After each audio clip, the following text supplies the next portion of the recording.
అపోస్తలుల కార్యములు 2వ అధ్యాయము 42వ వచనము.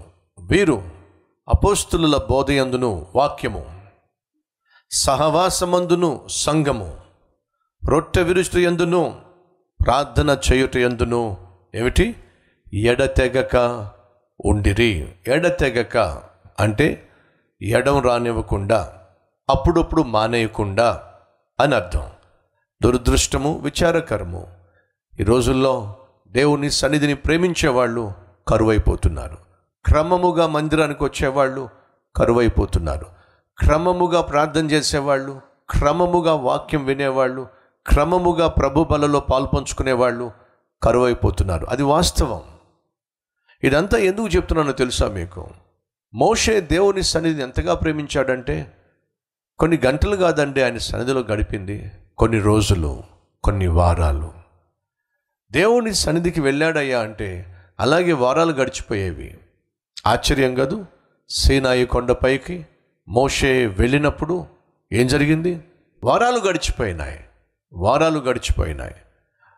ఒక 2 గంటల సేపు దేవుని మందిరంలో కూర్చోవలసి వస్తే 2 గంటల తర్వాత మనలో కొంతమంది వాచ్ చూసుకుంటారు. ఎందుకట? ఎప్పుడైపోతుందా అని చెప్పి. సహోదరులు, మోషే దేవుని సన్నిధిని బహుగా ప్రేమించాడు. అలా ప్రేమించి ఆయన దేవుని సన్నిధిలో ఎక్కువ సమయాన్ని గడుపుతున్నప్పుడు తనకు పరిచారము చేయటానికి, సహాయము చేయటానికి, చేదోడు వాదోడుగా ఉండటానికి ఒక సేవకుడు ఉండేవాడు. ఎవరు ఆ సేవకుడు? యెహోషువ. ఏమిటట? 2 మాటలు అక్కడ రాయబడి ఉన్నాయి. ఒకటి పరిచారకుడు. దయచేసి గమనించండి. ఏలియా దగ్గర ఒక పరిచారకుడు ఉండేవాడు. ఎవరో చెప్పండి? ఎలీషా. పరిచారకుడు అనగా పరిచర్య చేసేవాడు, అనగా సేవ చేసేవాడు, అనగా సర్వెంట్. ఇంగ్లీష్లో సేవకుడిని ఏమంటారు? సర్వెంట్. తెలుగులో సర్వెంట్ని ఏమంటారు చెప్పండి? ఇప్పుడు మనకు అర్థమయ్యే భాషలో చెప్దాం. ఏంటి ఈరోజు సర్వెంట్ రాలేదు అంటే పరిచారకురాలు రాలేదా? ఏంటో చెప్పండి తెలుగు భాష. పని మనిషి. ఏమిటి? పని మనిషి, పని చేసేవాడు. దయచేసి వినండి. యెహోషువ మోషే దగ్గర పనిచేసేవాడు.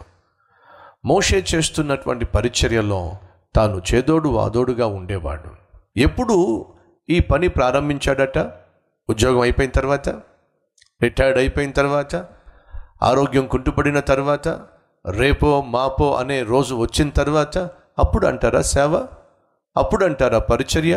చాలామంది ఆలోచన విధానం అలాగే తగలడుతుంది. వారు కలిగి ఉన్న శక్తి అంతటిని లోకానికి, సాతానుకు అప్పగించేసి, వారికి ఉన్న బలాన్నంతటినీ కూడా లోకానుసారంగా జీవించేసి, బలం ఊడికిపోయిన తర్వాత, శరీరం ముడతలు పడిపోతున్నప్పుడు, ప్రభువా నీ సేవ చేస్తాను, నీకోసం జీవిస్తాను అని ఆ వయసులో దేవునికి మనల్ని మనం అప్పగించుకోవడం ఎంతవరకు కరెక్ట్ అంటారు? ఒకసారి ఆలోచించండి. యెహోషువ పడుచువాడు, యవ్వనస్తుడు అని బైబిల్ సెలవిస్తుంది. యవ్వన ప్రాయంలో దాసుని స్వరూపం ధరించటం, యవ్వన ప్రాయంలో పరిచర్యలో పాల్పంచుకోవడం, యవ్వన ప్రాయంలో దేవుని సేవకుడైనటువంటి మోషే దగ్గర మోషేకి కావలసినటువంటి ఏ లోటు లేకుండా చూసేటటువంటి బాధ్యతను తాను తీసుకున్నాడు. యవ్వన ప్రాయంలో సేవ చేయటం, యవ్వన ప్రాయంలో పరిచర్య చేయటం, యవ్వన ప్రాయంలో పరిచర్యలో పాల్పంచుకోవటం, ప్రభు సేవ చేయటం మహా గొప్ప భాగ్యం. బైబిల్ సెలవిస్తుంది, యవ్వన కాలమున పుట్టినవాడు బలవంతుని చేతిలో బాణం వంటివాడు. యవ్వన కాలమున కాడిమోయుట నరునికి మేలో. ఈరోజు ఈ సంఘము ఈ అద్భుతమైన సంఘంగా, ప్రపంచంలో ఉన్న సంఘాలను ప్రభావితం చేసే సంఘంగా దేవుడి సంఘాన్ని ఇంతగా దీవించాడు అంటే కారణం తెలుసా? యవ్వన ప్రాయంలో, చిరు ప్రాయంలో నా జీవితాన్ని ప్రభువును సేవించడానికి అప్పగించాను కాబట్టి. తల్లులు, తండ్రులు, మీ బిడ్డలను దేవుణ్ణి సేవించడానికి చిన్నప్పటి నుంచి భారంతో పెంచండి, బాధ్యతతో పెంచవలసిందిగా కోరుతున్నాను.